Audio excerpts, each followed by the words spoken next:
చేతులెత్తేసిన చేతగాని సర్కార్ ఇప్పటిదాకా 15 నెలల కాలంలో 1,58,000 కోట్లకు పైగా అప్పులు చేశామంటూ స్వయంగా అసెంబ్లీలో ప్రకటించారు ముఖ్యమంత్రి రేవంత్ రెడ్డి. కానీ ఇప్పుడు మళ్ళీ అదే ముఖ్యమంత్రి ఇక మార్కెట్లో అప్పు పుట్టట్లేదు, రాష్ట్ర ప్రభుత్వాన్ని ఎవరు నమ్మట్లేరు, తనను ఎవరు నమ్మట్లేరంటూ స్వయంగా ముఖ్యమంత్రి తన అసమర్థతను చాటుకున్నటువంటి పరిస్థితి. సో మన రాష్ట్రం గురించి ఎక్కడైనా గొప్పగా ప్రమోట్ చేసుకోవాలి, ఏ వేదిక పైన కూడా ఇంకా మరింతగా ఒక పతార పెంచుకునే విధంగా ముఖ్యమంత్రి రేవంత్ రెడ్డి వ్యాఖ్యలు ఉండాలి. కానీ అలా కాకుండా ఏదో ఆఫ్ ద రికార్డ్ మాట్లాడడం కాదు, ఆన్ ద రికార్డు బహిరంగ సభలలో, తర్వాత వివిధ వేదికలలో, వివిధ సభలలో తెలంగాణ ప్రభుత్వం దివాలా తీసినటువంటి మాట ముఖ్యమంత్రి నోట వస్తోంది. ఇక ఎవరు నమ్మట్లేరు, మార్కెట్లో అప్పు పుట్టట్లేదు అంటూ ఆయన ఆ రాష్ట్రం యొక్క ప్రతిష్టను దిగజార్చే విధంగా రేవంత్ రెడ్డి మాట్లాడుతున్నట్టు సర్వత్రా తీవ్రంగా విమర్శలు వ్యక్తమవుతున్నాయి. మా ఇన్పుట్ ఎడిటర్ సూరజ్, అలాగే మా ప్రతినిధి ప్రదీప్ మనకు లైవ్లో అందుబాటులో ఉన్నారు. రైట్ సూరజ్, మనం చూస్తున్నాం సీఎం రేవంత్ రెడ్డి అనేక వేదికల పైన ఎక్కడో ఆఫ్ ద రికార్డ్ అంటే వాళ్ళతో వీళ్ళతో మాట్లాడిన మాటలు కాదు అవి, సభల మీద ఆన్ రికార్డు మాట్లాడుతున్నారు. రాష్ట్రం పూర్తిగా అప్పుల పాలైపోయిందని, ఇక మార్కెట్లో ఎవరు నమ్మట్లేరు, అసలు అప్పు పుట్టే పరిస్థితి లేదు అంటూ తన అసమర్థతను చాటుకున్నటువంటి పరిస్థితి. సో ఆ వ్యాఖ్యలు ప్రభుత్వ పరిపాలన పట్ల, ఏకంగా మొత్తం రాష్ట్ర ప్రభుత్వం పట్ల, రాష్ట్ర ప్రతిష్ట పట్ల ఎట్లా ప్రభావం చూపేటువంటి ప్రమాదం ఉంది?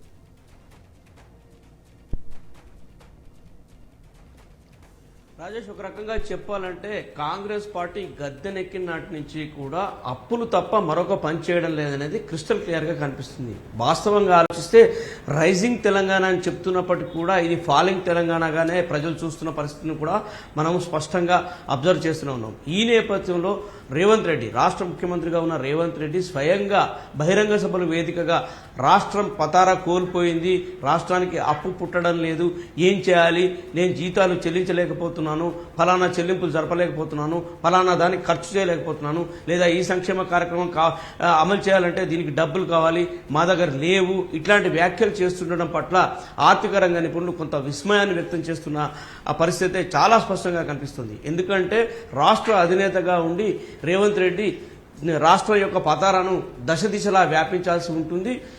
రాష్ట్ర ఆర్థిక పరిస్థితిని ఎప్పటికప్పుడు మెరుగుపరుస్తూ, కొత్త కొత్త వ్యూహాలను అనుసరిస్తూ, కొత్త కొత్త పథకాలను తీసుకొస్తూ, లేదా ఆర్థిక విధానాలను అమలు చేస్తూ, ఖజానాను నింపుతూ, రాష్ట్రాన్ని పరిపుష్టంగా ఉంచుతూ, అంతర్జాతీయంగా కూడా ఖ్యాతి సంపాదించి రాష్ట్రానికి 4 పైసలు పెట్టుబడి తెచ్చే రూపంలో కావచ్చు, లేదా పెద్ద పెద్ద కంపెనీలు హైదరాబాద్ నగరం వైపు చూసే విధంగా కావచ్చు, లేదా ఇతరత్ర బడా సంస్థలన్నీ కూడా రాష్ట్రం వైపు తరలి వచ్చేటట్టుగా చర్యలు తీసుకోవాల్సింది పోయి, ఆ దిశలో అడుగులు వేయాల్సింది పోయి, ఆ దిశలో నమ్మకం కల్పించాల్సింది పోయి, ఇట్లా దిగజారుడు వ్యాఖ్యలు చేయడం పట్ల కూడా ఆర్థిక రంగ నిపుణులు కొంత ఆశ్చర్యాన్ని వ్యక్తం చేస్తున్నారు. మరోవైపు ఇప్పటి వరకు దాదాపుగా ఈ ఏడాది, ఈ ఆర్థిక సంవత్సరం అంటే 2024-25 సంగతి చెప్తున్నాను, ఈ ఆర్థిక సంవత్సరంలోనే 1,58,000 కోట్ల రూపాయలను కాంగ్రెస్ సర్కారు అప్పు చేసిన పరిస్థితిని చూస్తూనే ఉన్నాము. స్వయంగా ముఖ్యమంత్రి రేవంత్ రెడ్డి శాసనసభలో ఈ విషయాన్ని ప్రకటించారు. ఇక నిన్ననే కొత్త బడ్జెట్ను కూడా రాష్ట్ర ప్రభుత్వం అసెంబ్లీలో ప్రవేశపెట్టింది. 2025-26 ఆర్థిక సంవత్సరానికి గాను ఈ బడ్జెట్ తెచ్చిన విషయం తెలిసిందే. దీంట్లో కూడా మరొక 74,000 కోట్ల రూపాయల అప్పును సమీకరించుకోబోతున్నాము, రుణాలను తీసుకురాబోతున్నాం అని చెప్పేసి కూడా పేర్కొనడం జరిగింది. ఇది నిజంగా చెప్పాలంటే ప్రకంపనలు సృష్టించే అంశం అని చెప్పాల్సి ఉంటుంది. మరి గత పాలకులు అప్పులు చేస్తున్నారు అని చెప్పేసి ఆవేదన వ్యక్తం చేసి దొంగ ఏడుపులు ఏడ్చిన కాంగ్రెస్ పార్టీ ఇవాళ ఏం చేస్తుంది? మళ్ళీ అదే అప్పుల బాటలో తెలంగాణ రాష్ట్రాన్ని. సూరజ్, ప్రజల అనుకూల విధానాలు పాటించాలి, ప్రజలకు ఒక విశ్వాసం కలిగించే విధంగా ఆయా రంగాలు ఏవైతే ప్రధాన రంగాలు ఉన్నాయో ఆ రంగాలని ప్రోత్సహించి మరింత బలోపేతం చేసే విధంగా ఉంటే ఎస్ డెఫినెట్గా పరిపాలన అనేది సక్రమంగా సాగే పరిస్థితి ఉంటుంది. కానీ ఇట్లా రాష్ట్రం బాగలేదు, రాష్ట్రం అధోగతి పాలైంది, అప్పుల పాలైంది, ఇక ఎవరు బయట మార్కెట్లో అప్పు పుట్టట్లేదు అని మాట్లాడితే తన రాష్ట్రం పరువే పోతుంది అన్నటువంటి ఒక ఆలోచన, ఒక సోయి సీఎం రేవంత్ రెడ్డికి లేదా అన్నటువంటి ప్రశ్న కూడా వస్తుంది ఇక్కడ. ఖచ్చితంగా రాజేష్, ఎందుకంటే జాతీయంగా అంతర్జాతీయంగా అనేక సంస్థల నమ్మకం చూరగొనాల్సిన అవసరం ఒక రాష్ట్రానికి ఉంటుంది. రాష్ట్రం ఆర్థికంగా పురోభివృద్ధి చెందాలంటే అనేక రంగాల్లో కూడా అభివృద్ధి కార్యక్రమాలు కొనసాగాల్సిన అవసరం ఉంటుంది. రాష్ట్రానికి పెద్ద ఎత్తున పెట్టుబడులు తరలి రావాల్సి ఉంటుంది. యువతకు ఉపాధి అవకాశాలు కల్పించాలన్నా కానీ, ఉద్యోగ అవకాశాలు కల్పించాలన్నా కానీ, ఇలా ఏ రకంగా చూసినా కానీ రాష్ట్ర ఆర్థిక పరిస్థితి మెరుగైన విధంగా ఉండాల్సిన అవసరం ఉంటుంది. ఇవన్నిటినీ విస్మరించి రాష్ట్ర పరిస్థితి అధోగతి పాలైందని చెప్పేసి స్వయంగా ముఖ్యమంత్రి వేదికలెక్కి ప్రకటిస్తుండడం నిజంగా రాష్ట్ర పరువు గంగలో కలిసే విధంగా ఉంది. ఇవాళ ఇదే పరిస్థితి కొనసాగితే కనుక రాష్ట్రం వైపు ఎవరు కనీసం దిక్కు కూడా చూసే పరిస్థితి లేకుండా పోతుందని చెప్పేసి కూడా ఒక విమర్శ వినిపిస్తుంది. ఈ నేపథ్యంలో అసలు ఆర్థిక పరిపుష్టికి స్పష్టమైన విధానాలను అవలంబించాల్సి ఉంటుంది. ఈ విధానాలను అవలంబించకపోగా అనేక రకాల లూప్ హోల్స్ ఉన్నాయి ఇవాళ రాష్ట్ర ఆర్థిక వ్యవస్థలో. వాటిని సవరించకపోగా ఇట్లా ప్రకటన చేయడం ఎంతవరకు సమంజసం అనే వ్యాఖ్యలు కూడా వినిపిస్తున్నాయి. ఇట్లా అప్పుల కుప్పలు చేసుకుంటూ పోతే రాష్ట్రం ఎంత దూరం వెళ్తుందనే ఒక ఆరోపణ కూడా చాలా స్పష్టంగానే వినిపిస్తుంది. ఇవాళ ఉద్యోగులకు లేదా రిటైర్డ్ ఉద్యోగులకు జరపాల్సిన చెల్లింపులకే రాష్ట్ర ఖజానాలో డబ్బు లేని పరిస్థితి. అటు అనేక అభివృద్ధి కార్యక్రమాలు లేదా ఇరిగేషన్ ప్రాజెక్టు నిర్మించిన బడా కాంట్రాక్టర్లకు సైతం పెద్ద ఎత్తున పేమెంట్లు పెండింగ్ లో ఉన్నాయని చెప్పేసి కూడా ఒక వాదన బలంగా వినిపిస్తుంది. దాదాపుగా 9,000 కోట్ల రూపాయలు వాళ్ళకి చెల్లించాల్సి ఉందని చెప్పేసి కూడా ఒక వార్త ఆర్థిక శాఖ వర్గాల నుంచి అందుతోంది. ఇట్లా రకరకాల వ్యక్తులకు రకరకాల పేమెంట్లు చేయాల్సి ఉంది. ఇవన్నింటినీ పక్కన పెట్టి అనేక సంక్షేమ కార్యక్రమాలు అమలు కావాల్సి ఉంది. గత పాలకులు అవలంబించిన తీరును కూడా కనీసం ఈ పాలకులు అవలంబించలేకపోతున్నారు. ఎన్నికల సమయంలో పెద్ద పెద్ద హామీలు గుప్పించినా కానీ ప్రభుత్వం ఏర్పాటైన తర్వాత అధికార పీఠం ఎక్కిన తర్వాత ఆ హామీలన్నింటినీ కూడా తుంగలో తొక్కిన పరిస్థితి. 6 గ్యారెంటీలకు దిక్కు దివాణం లేదు. మొన్న బడ్జెట్లో కూడా కనీసం 6 గ్యారెంటీలకు స్పష్టమైన కేటాయింపులు కూడా జరపలేదని చెప్పేసి కూడా ఒక ఆరోపణ వినిపిస్తోంది.